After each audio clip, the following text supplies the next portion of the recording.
खुश आमदीद आप सबका हमारे चैनल सब्ज़ी गार्डन में।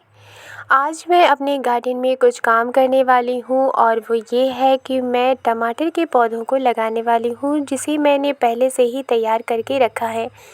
यहाँ पर 2 बॉक्स है मेरे पास, ये पहला वाला बॉक्स और ये दूसरा बॉक्स।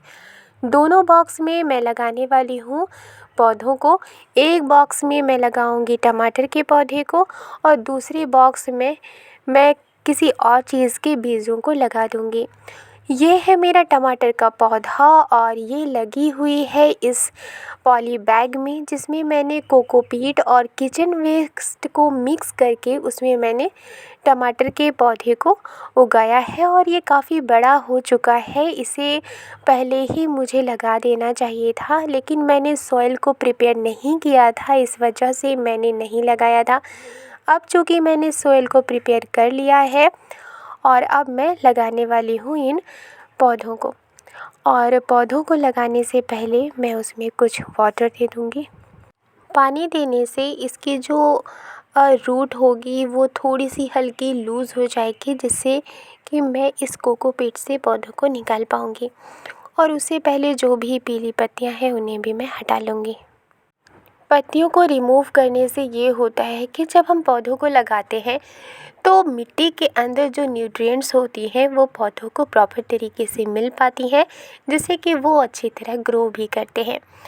तो इस पॉली बैग में बहुत सारे टमाटर के पौधे उगे हुए हैं, उन्हें मैं रिमूव कर लूँगी, लेकिन ये एक हाथ से पॉसिबल नहीं हो रहा है, इसलिए मैं इसे अलग करके फिर आपको बताऊँगी कि किस तरह से हमें ग्रो करना है।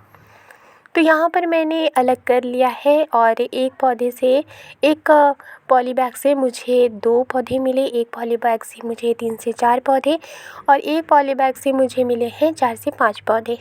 जो हेल्दी प्लांट्स हैं उन्हें मैं इस पेटी में लगा दूँगी, इस बॉक्स में लगा दूँगी, और जो बाकी के प्लांट्स हैं जैसे अनहेल्दी प्लांट है उन्हें मैं हटा दूँगी, क्योंकि अनहेल्दी प्लांट लगाने से कोई फ़ायदा है नहीं, वो अनहेल्दी ही रहते हैं। और इस वजह से जो पहले हेल्दी प्लांट्स हैं उन्हें मैं ग्रो करूँगी। तो ये जो 2 पौधे एक साथ हैं उन्हें मैं अलग नहीं करूँगी, क्योंकि इसके रूट डैमेज ना हो, और इसे मैं एक साथ लगा दूँगी। टमाटर के पौधे को लगाते वक्त हमें ये ध्यान रखना चाहिए कि जब भी हम टमाटर के पौधे को ट्रांसप्लांट करते हैं तो उसकी जो रूट होती है, जहाँ से रूट डेवलप होती है, जस्ट उसके ऊपर तक हमें मिट्टी में उसे लगाना होता है, क्योंकि वहाँ से भी रूट डेवलप होती है।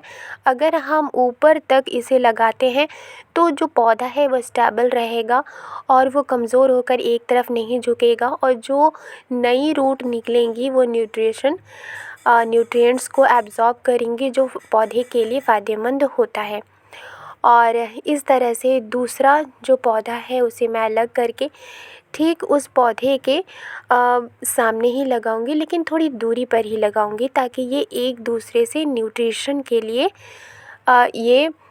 एक दूसरे पर दबाव ना डाले और आराम से इन दोनों पौधों को न्यूट्रिशन मिलता रहे और ज़्यादा पौधे उलझे भी ना। तो इस तरह से मैं पौधों को लगा दूंगी, सभी पौधों को, और ऊपर से मिट्टी मैं और भी दे दूंगी, ताकि जो पौधा है वो स्टेबल रहे और ये इसकी जो ब्रांचेस हैं वो कमज़ोर ना हो। ये बाकी बचे हुए जो पौधे हैं उन्हें भी मैं लगा लेती हूँ। यहाँ पर जितने भी हेल्दी प्लांट्स थे उसे मैंने लगा दिया है। लगाने के बाद यहाँ पर मैंने जितने भी पीले पत्ते थे उन्हें रिमूव कर दिया है, और रिमूव करने के बाद उन्हें अब मैं वाटरिंग कर दूँगी उनमें। अब ये इस तरह से मुझे वाटरिंग करना है। अगर आप चाहें तो आप अपने वाटर कैन से भी वाटरिंग कर सकते हैं। मेरे पास वाटर कैन नहीं है, इस वजह से मैं जग का ही इस्तेमाल करती हूँ और वाटर देती हूँ। तो मुझे इस तरह से पानी देना है ताकि जो सॉइल है इसकी वो एकदम नीचे तक पूरी तरह से भीग जाए मिट्टी, और मिट्टी में नमी बरकरार रहे, जिससे कि पौधे के जो रूट है उन्हें नमी मिलती रहे, उन्हें वाटर मिलते रहे। और हमें तभी पानी देना है जब ऊपर की जो सरफेस है वो थोड़ी ड्राई हो जाएगी, तभी पानी देना है, और ज़्यादा इसमें पानी नहीं देना है। तो यहाँ पर मैंने पानी भी दे दिया है और पौधे से जितने भी पीली पत्तियाँ थी उन्हें भी मैंने हटा दिया है।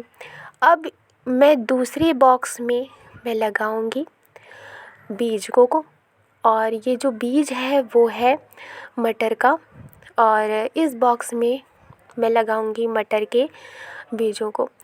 और ये जो मटर का बीज है वो मैं दुकान से लाई थी, मीन्स जहाँ पर आटा चावल मिलते हैं वहीं से मैं ख़रीद कर लाई थी, और नर्सरी से मैंने नहीं ख़रीदा, ना ही सीड के दुकान से मैंने ख़रीदा।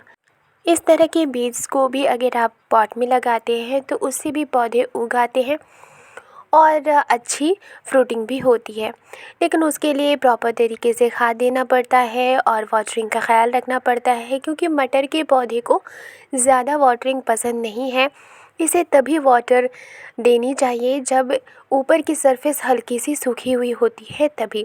ज़्यादा वाटर देने से मटर का पौधा गल जाता है। तो मैं कहीं पर एक बीज लगाऊंगी, कहीं पर 2 बीज लगाऊंगी, क्योंकि कुछ पौधे उगते हैं और कुछ पौधे नहीं उगते हैं। इस तरह से जितनी भी सारी मटर है वो मैं लगा दूंगी। यहाँ पर मैंने सभी मटर को लगा दिया है और एक रॉ में मैंने लगाया है। अब इसके ऊपर मैं दे दूँगी पानी। पानी हमें पहली बार इतना देना है जैसे कि पूरी की पूरी सॉइल अच्छी तरह से भीग जाए, उसमें नमी बरकरार रहे, ताकि जब बीज जर्मिनेट हो तो वो अच्छे से जर्मिनेट हो सके। अगर ऊपर का सॉइल अगर भीगा हुआ है और जो सॉइल के नीचे के लेयर के सॉइल अगर भीगे हुए नहीं हैं तो इससे जो बीज होता है वो ठीक से जर्मिनेट नहीं हो पाता है। इसलिए हमें पहले अच्छी तरह से वाटर देना चाहिए, जैसे कि पूरा का पूरा मिट्टी भीग जाए, और जब बीज जर्मिनेट हो तो वो प्रॉपर तरीके से उसमें जर्मिनेशन हो। तो मैंने आज लगाया है टमाटर का पौधा, जिसे मैंने ट्रांसप्लांट किया है, और मैंने लगाया है मटर के बीजों को। मटर का बीज थोड़ा दिन लगेगा जर्मिनेट होने में, और चूँकि सुबह का वक्त है और पौधे और बीज हमें सुबह के वक्त ही लगाने चाहिए या फिर हमें शाम के वक्त लगाने चाहिए। दोपहर को नहीं लगाने चाहिए, क्योंकि उस वक्त धूप ज़्यादा होती है, गर्मी ज़्यादा होती है। वीडियो पसंद आई है तो लाइक एंड सब्सक्राइब करना मत भूलिएगा। शुक्रिया।